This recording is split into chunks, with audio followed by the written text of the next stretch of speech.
நீங்கள் 7-8% உள்ள சீமான்னு சொல்லிட்டாரு, தனித்து போட்டின்னு சொல்லிட்டாரு. உங்களுக்கு ஒருங்கிணைக்கிறதுக்கான இல்லையே, புரியுதுங்களா? அதனால் நீங்கள் வந்து பார்த்தீங்கன்னா ஒருங்கிணைக்கிறதுக்கான வாய்ப்பு ரொம்ப ரொம்ப கம்மி.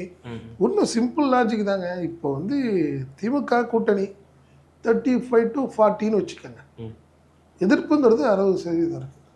நீ ஒருங்கிணைச்சா 60% இருக்குது எங்கிட்ட அந்த சைடு இருக்கு. பட் அந்த ஒருங்கிணைக்கிறதுக்கான வாய்ப்புகள் இல்லை. என்ன ஏற்கனவே பார்த்தீங்கன்னா பிஜேபி அண்டு ஏடிஎம்கே கூட்டணி வந்ததுக்கப்புறம் அதிமுக இருந்த கொஞ்சம் நெஞ்ச சிறுபான்மை வாக்குகளும் பிரிஞ்சிருது. இப்போ நீங்கள் பெருசாக அவங்க என்ன நினைக்கிது, பிஜேபி வந்து விஜய் எதுக்கு கொண்டாந்தது? என்ன இப்போ ஓப்பனாக பேசுனா நீங்கள் விஜயை வந்து எதுக்கு பிஜேபி கொண்டாந்துருக்கு? மைனாரிட்டி வாக்குகளை பிரிக்கணும்.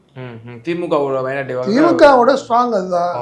இப்போ வந்து ரொம்ப ஸ்ட்ராங்காக இருக்குது. அதில் வந்து குறைக்கணும், எப்படியாவது கொஞ்சம் டைல்யூட் பண்ணணும், உடைக்கணும். அதனால தான் அவருடைய ஃபஸ்ட்டு அறிக்கை ஜோசப் விஜய்னு வந்தது.